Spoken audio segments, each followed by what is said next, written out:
الحمد للہ رب العالمین والصلاة والسلام علی سید الانبیاء والمرسلین اما بعد فاعوذ باللہ من الشیطان الرجیم بسم اللہ الرحمن الرحیم سورۃ التغابن آیت نمبر 15 انما اموالکم و اولادکم فتنہ واللہ عندہ اجر عظیم۔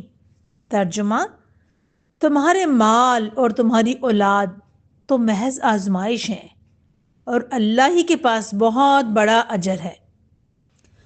سورہ تغابن مدنی سورت ہے۔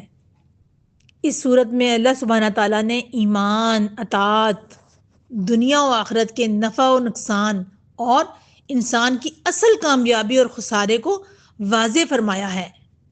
اس صورت میں خاص طور پر یہ بات بار بار سامنے آتی ہے کہ دنیا کی چیزیں، مال، اولاد، رشتے اور آسائشیں انسان کے لیے امتحان ہیں۔ اگر یہ چیزیں اللہ کی اطاعت میں مددگار بن جائیں تو نعمت ہے، اور اگر اللہ سے غافل کر دیں تو خسارہ بن جاتی ہیں۔ مال اور اولاد کی حقیقت اللہ سبحانہ تعالیٰ فرماتے ہیں کہ مال اور اولاد فتنہ ہیں، یعنی آزمائش۔ یہ آیت یہ نہیں کہتی کہ مال اور اولاد بری چیزیں ہیں، بلکہ یہ بتاتی ہے کہ اصل سوال یہ ہے کہ ہم ان کے ساتھ کیا رویہ رکھتے ہیں۔ کیا ان کی خاطر حرام کو حلال کر لیتے ہیں؟ کیا ان کی محبت ہمیں نماز، پردے، صدقے اور دین سے دور کر دیتی ہے؟ اللہ سبحانہ تعالیٰ نے قرآن مجید میں ایک اور جگہ ارشاد فرمایا ہے، سورۃ المنافقون کی آیت نمبر 9 میں، جس کا ترجمہ ہے: اے ایمان والو، تمہارے مال اور تمہاری اولاد تمہیں اللہ کی یاد سے غافل نہ کر دیں۔ یعنی اصل خرابی غفلت ہے۔ اگر ہم نبی کریم صلی اللہ علیہ وسلم کی سیرت سے رہنمائی لیں تو نبی صلی اللہ علیہ وسلم کو اپنی اولاد سے بے حد محبت تھی۔ حضرت حسن رضی اللہ تعالیٰ عنہ اور حضرت حسین رضی اللہ تعالیٰ عنہ کو کندھوں پر بٹھاتے، نماز میں سجدہ لمبا کر دیتے، لیکن کبھی اولاد کی محبت میں دین پر سمجھوتا نہیں کیا۔ مال آیا تو فوراً اللہ کی راہ میں خرچ کر دیا۔ ترمذی کی حدیث ہے، آپ صلی اللہ علیہ وسلم نے فرمایا: ہر امت کی ایک آزمائش ہے اور میری امت کی آزمائش مال ہے۔ اگر صحابہ کرام کی سیرت دیکھیں تو سیدنا ابو بکر صدیق رضی اللہ تعالیٰ عنہ اپنا سارا مال اللہ کی راہ میں دے دیا۔ نبی صلی اللہ علیہ وسلم نے پوچھا: گھر والوں کے لیے کیا چھوڑا؟ فرمایا: اللہ اور اس کا رسول۔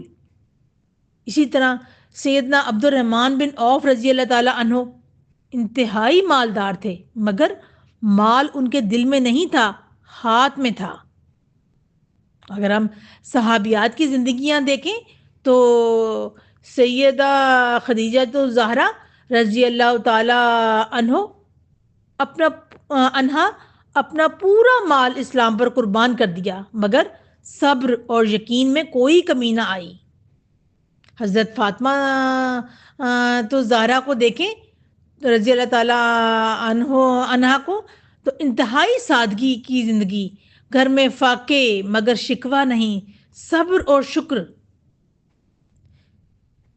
یہ ہمیں سکھاتا ہے کہ اصل کامیابی مال میں نہیں، تقوی میں ہے۔ اور خواتین کے لیے خاص پیغام یہ آیت دیتی ہے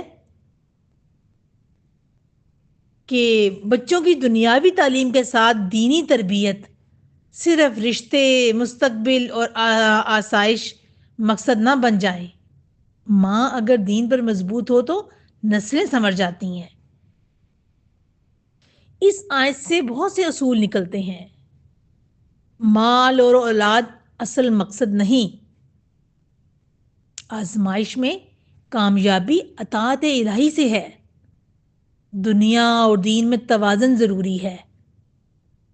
اصل اجر اللہ کے پاس ہے۔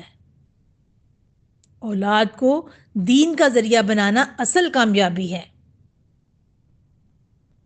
اللہ سبحانہ تعالیٰ ہمیں یاد دلا رہے ہیں کہ جو مال اور اولاد کو اللہ کی رضا کے تابع کر لے وہی حقیقی کامیابی ہے۔ اللہ ہمیں توفیق دے کہ ہمارا مال اور ہماری اولاد ہمارے لیے آزمائش نہیں بلکہ نجات کا ذریعہ بنے۔ آمین یا رب العالمین۔